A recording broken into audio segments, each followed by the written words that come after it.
Paytm के बारे में जब से आरबीआई का ऑर्डर कल से रिलीज़ हुआ है, यानी 31 जनवरी को रिलीज़ हुआ है कि पेटीएम पेमेंट बैंक के ऊपर बहुत सारे रिस्ट्रिक्शंस लगाए जाएंगे और वो लागू होगा 29 फरवरी के बाद से।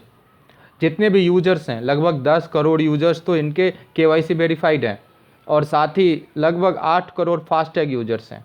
उन सब के मन में शंका ये है कि कैसे वो ट्रांजैक्शंस कर पाएंगे, या एक और बात जो कि सबके दिमाग में रहती है कि क्या आगे वो पेटीएम पेमेंट बैंक अकाउंट में खाता खोल पाएंगे कि नहीं। आपके इत्यादि सवालों के जवाब जितने भी वीडियो में आपने देखा होगा आपको नहीं मिला होगा, क्योंकि पेटीएम ने जब से उनके ऊपर ये रिस्ट्रिक्शंस का अनाउंसमेंट आरबीआई की तरफ से किया गया है, पेटीएम का अभी तक कोई ऑफिशियल प्रेस रिलीज नहीं आया था। एक्सक्लूसिव प्रेस रिलीज पेटीएम का आप देख पा रहे हैं हमारे चैनल पे, वो भी इंडिया टुडे के सौजन्य से।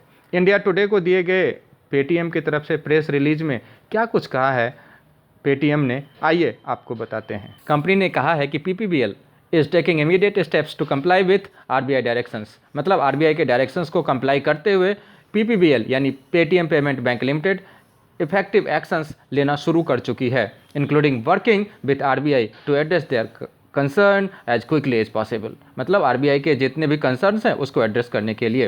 Here is everything Paytm has said in its statement and how it will affect existing users. Paytm ने और क्या कहा और उनके ग्राहकों को इससे क्या अफेक्टेड होगा और कैसे उसका सॉल्यूशन देंगे।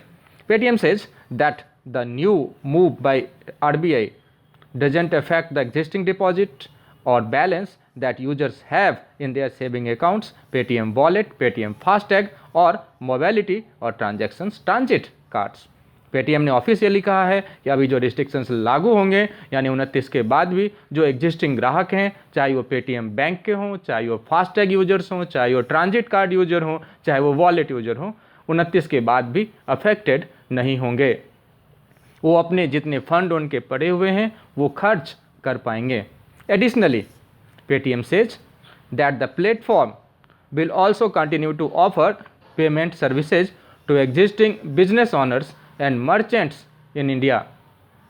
Paytm ने ऑफिशियली अपने इस प्रेस रिलीज में ये भी बताया कि wallet holder, FASTag holder, account holders के अतिरिक्त जो हमारे मर्चेंट्स हैं उनको भी कोई दिक्कत नहीं होगा, वो ऑफिशियली ट्रांजैक्शंस कर पा सकेंगे।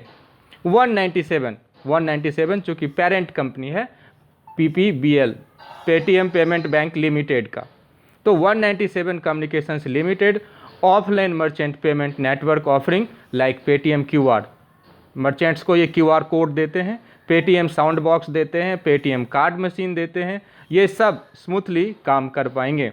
Where it can onboard new offline merchant as well. 197 ने यह दावा किया है कि हम लोग अपना मर्चेंट सर्विस 29 के बाद भी कर पाएंगे, नए ग्राहक भी हम जोड़ पाएंगे। ये पॉइंट मस्ट बी नोटेड है, क्योंकि जहां नए पीपीबीएल के खाताधारी खाता नहीं खोल पाएंगे, नया वॉलेट नहीं डाउनलोड होगा, लेकिन ये पेटीएम क्यूआर बन सकेगा, पेटीएम साउंड बॉक्स दिए जा सकेंगे और कार्ड मशीन दिए जा सकेंगे। क्यों? अब आपके मन में सवाल आएगा कि जब आपका पेटीएम बैंक बंद हो जाएगा फिर ये मर्चेंट सर्विसेज किसके थ्रू दोगे? आंसर इसी प्रेस रिलीज में है, आप देखिए। 197 कम्युनिकेशंस ने कहा है कि they are plan to completely move to other banking partners. कहने को तो पेटीएम पूरा एक है, लेकिन 197 कंपनी अलग है और पेटीएम बैंक अलग है। तो 197 अब पेमेंट बैंक के लिए दूसरे बैंकर्स के साथ पार्टनरशिप करेगी और अपने ग्राहक को, मर्चेंट्स को सर्विसेज देगी। The next phase of OCL मतलब 197 communication limited journey is to continue to expand its payments and financial services business only in partnership with other banks। जो दूसरे बैंक से पार्टनरशिप करेगा और ये जितने भी मर्केंटाइज सर्विसेज हैं स्मूथली दे पाएगा। तो कुल मिला के इस प्रेस रिलीज को जब हम डिकोड करते हैं तो हम ये पाते हैं कि जो पेमेंट बैंक के अकाउंट होल्डर्स हैं, फास्टैग होल्डर्स हैं या वॉलेट होल्डर्स हैं, 29 के बाद ये नए वॉलेट नहीं डाउनलोड होंगे, नए फास्टैग नहीं हो पाएंगे और जो नए बैंक अकाउंट पेटीएम बैंक में नहीं खुल पाएंगे, लेकिन जिनके पास भी उसमें रकम पड़ी हुई है वो उसे यूज कर पाएंगे और फ्रेंच मार्केंटाइजिंग सिस्टम वो दूसरे बैंक के पार्टनरशिप के साथ वो लोगों को दे पाएगा। धन्यवाद।